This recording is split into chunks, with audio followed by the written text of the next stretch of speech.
What's up, everybody? My name is Ryan Thomas, and thank you so much for tuning in to the Thomas Take Sports Podcast live on Facebook, YouTube, Twitter, and obviously I have really been looking to build every aspect of this podcast that I possibly can, whether that is the Facebook, whether that is the YouTube, whether that is the Twitter, whatever portion of the podcast that may be.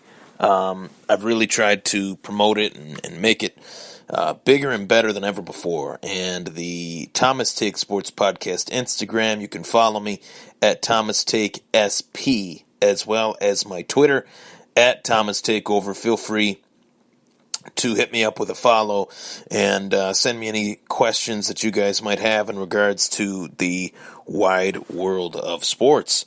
There is a lot to talk about in tonight's show, and I told everybody I would, have them join me around 9 o'clock. Well, life is life, plans changed, and it's safe to say that I am in front of the mic now, ready, willing, and able to bring you another edition of the Thomas Take Sports Podcast, and it's a podcast that I'm very excited for. So obviously, let's get right to it. In the world of the NBA, which is a league that I've referred to as not basketball anymore, the National Basketball Association, the biggest star that the sport has had the last 10 years, possibly even 15 years, LeBron James,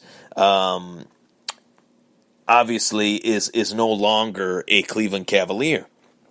LeBron, I've always had this opinion on LeBron, that he's the smartest businessman in sports.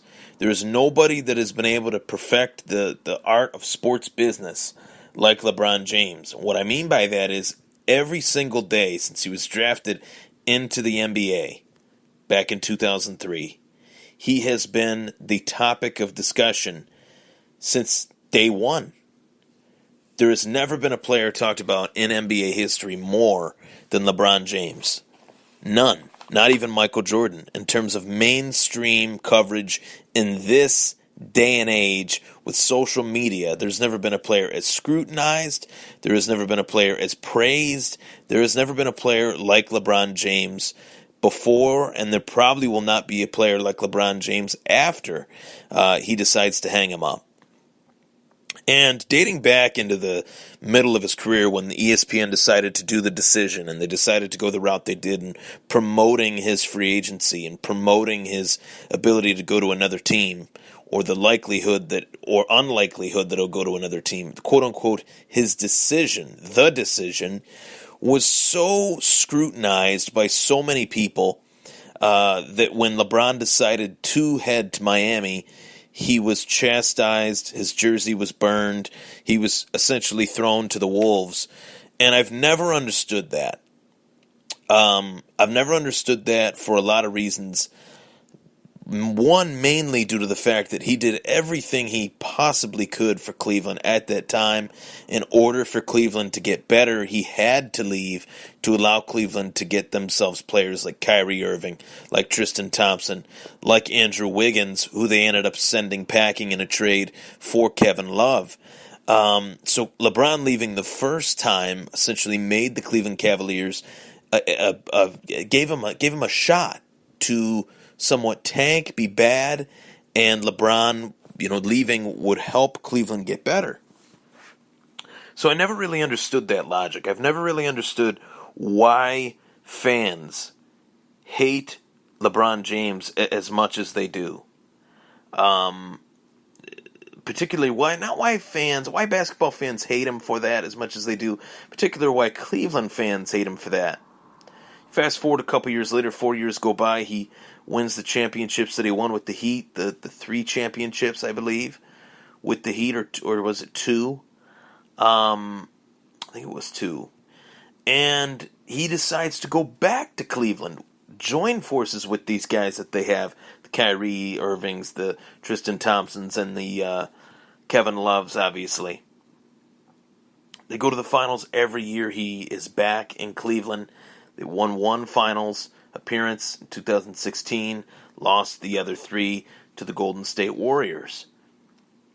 Cleveland's cap situation was nothing to write home about. And I think LeBron knew that had he stayed, as much as he might have liked to have stayed, his chances at getting back to an NBA Finals with that team, with that roster set the way it was, it just wasn't going to happen. You know, you could only make the finals again and again and again before that era is just done. I can speak on that as, most of my listeners can speak on that due to the fact that we're all Buffalo Bills fans, the majority of us. We understand that it's very, very tough to get back into that spot, that Super Bowl spot, again and again and again. And, continuously do it. Time passes. You're not just competing within your own team. You're competing with the other 29, 31 teams, in whether it be the or 30 teams, whether it be in the NHL, MLB, or the NBA, or the NFL. You're competing with the other teams. And I think LeBron knew that he had a real good opportunity at his hands. And I think the one dynamic that really controlled this decision for LeBron James, was his son. I had remembered reading an article stating that LeBron's son had committed to playing in Los Angeles. When I first read that, I thought, well, he is a free agent this year. Maybe he'll go to L.A. That was something I really preached on my fantasy podcast, and the My Fantasy podcast. Talked about that quite often. And the guys kind of just brushed it off. Some of them agreed. Brandon Reed, Orlando, a little bit, pessimistic on that. I think he was hopeful that LeBron would go to his Spurs, being that Orlando Torres is from San Antonio, Texas. But, there was a little bit bias in there, as if there was a NBA team in Buffalo. I'd be hooting and hollering for LeBron to come to Buffalo, but that's not the case. LeBron made yet another smart business decision for his career to further his brand by joining forces with the Los Angeles Lakers, which are a brand in that of itself. Jerry West, Hakeem Abdul-Jabbar, Magic Johnson, Kobe Bryant, Shaquille O'Neal. I mean, the list of all-time great players that have played for the Los Angeles Lakers is so long that I don't even know if I would have a full day to list all of the important players that have played for the Los Angeles Lakers. And now LeBron joins that fraternity, joins that family, joins the Lakers on a 4-year, $153.3 million deal with no opt-out clause. And I have to say, for all the stuff that I've talked about in terms of the NBA, how I've knocked the NBA a time or two, I have. Be the first to admit it. Purposely have knocked the NBA a time or two. I have to say, this is a great move for LeBron James, and I'm interested in the NBA again. This move put me back into watching the NBA. I will watch it. I will tune in. You got my attention. There's a new level of excitement that has, frankly, in my opinion, been brought back thanks to LeBron James. This is the same level of excitement that I felt as a fan back in 2010 when he decided to join the Heat. Not to date myself, but that was my senior year of high school, or senior summer, I believe. And that was a huge deal. That was a huge moment in the world of sports. I'll never forget that. Never forget the fact that he joined Dwayne Wade and Chris Bosh. That was 3 of the best players in the world at that time on one team. But now, the prospects of having another super team are becoming very real. Lonzo Ball is a name. We can't say he's legit quite yet. He's still very green. Then you have LeBron. Then you have Kawhi. Then you have Stevenson. Then you have Rajon Rondo. But is it enough to beat not just the Golden State Warriors, but the Houston Rockets? I think it might be enough to beat the Rockets, but Warriors, I'm having a tough time on that one. They just signed DeMarcus Cousins. Their 5 is stacked. It's the best starting 5 I've seen ever in this generation. And they've won 3 championships the last 4 years. So until somebody really does something to knock them down, I'm not seeing it. The West is very muddled now. The East is wide open. I would say, though, that there's 3 teams in the West, 2 teams in the East. There's the Lakers, Rockets, Warriors in the East. There's the Celtics and the Sixers. Outside of that, there's not much there. I made the joke on my Facebook that you could have the 1973 Buffalo Braves reinserted today with the same players from 1973 on their roster, some of which might not even still be alive, and that team could compete for the 6th seed or maybe even the 3rd seed in the Eastern Conference. Obviously, I'm over-exaggerating, and it's a joke, not really in good taste, but it's just a joke, and that's why it's referred to as a joke. Huge news for the NBA, and Magic Johnson put his ass on the line by saying, hey, if I can't get these free agents, I'm done. Why am I here?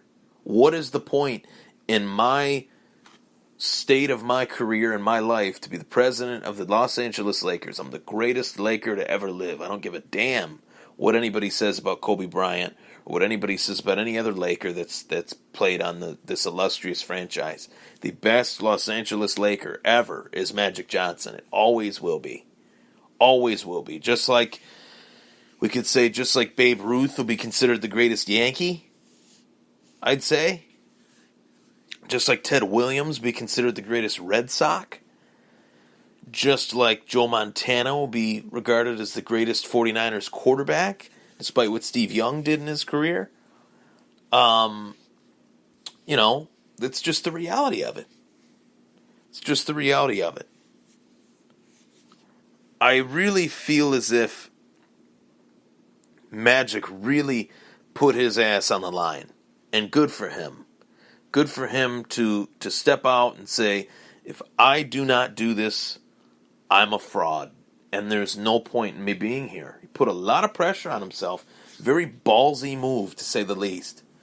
One that I highly respect. For a player like Magic, he could just put his feet up at the desk. Excuse me. And say, well, this is what I need to do. I'll just kick back. Jeannie Buss handed me this job. This team is my team still. There's been let's think of how many failed NBA players have took teams over. Isaiah Thomas being one of them. One of the greatest NBA players of his era. And he took over the New York, might as well call them the Yicks, the New York Knicks. More like the New York Yikes. And took that team over and just ran them into the ground. His next job was at Florida International University. Like Lane Kiffin. Set the stage for Lane Kiffin. Anyway. You got some real players on this team, though. And if Kawhi Leonard comes to the Lakers, which I think he will, that adds another layer to the dynamic. And maybe LeBron's run to the finals is over. Maybe it is. But he was going to put himself on the best team that would give him the best chance to get back to the finals. And believe it or not, despite the fact that the Cleveland Cavaliers have made it to the finals these last few years, their race has been ran. A 4-game sweep at the hands of the Warriors in this last 2018 NBA Finals. You got guys like J.R. Smith on their roster who, you want to talk about one of the best players of the last 10 to 15 years, LeBron James. One of the worst players of the last 10 to 15 years is J.R. Smith. You take the game one out of it, he was atrocious throughout these last couple seasons, and especially in the playoffs for the Cleveland Cavaliers. So good for LeBron. He found the right fit for him. It made all the sense in the world. The writing was on the wall at least over a year ago. And I truly feel like LeBron saved the NBA again. I'm Ryan Thomas. It was my take on LeBron James heading to the Los Angeles Lakers. As we go to the commercial break, I'll be right back to talk about Ryan O'Reilly being traded from the Buffalo Sabres to the St. Louis Blues. We'll be right back. This is the Thomas Take Sports Podcast.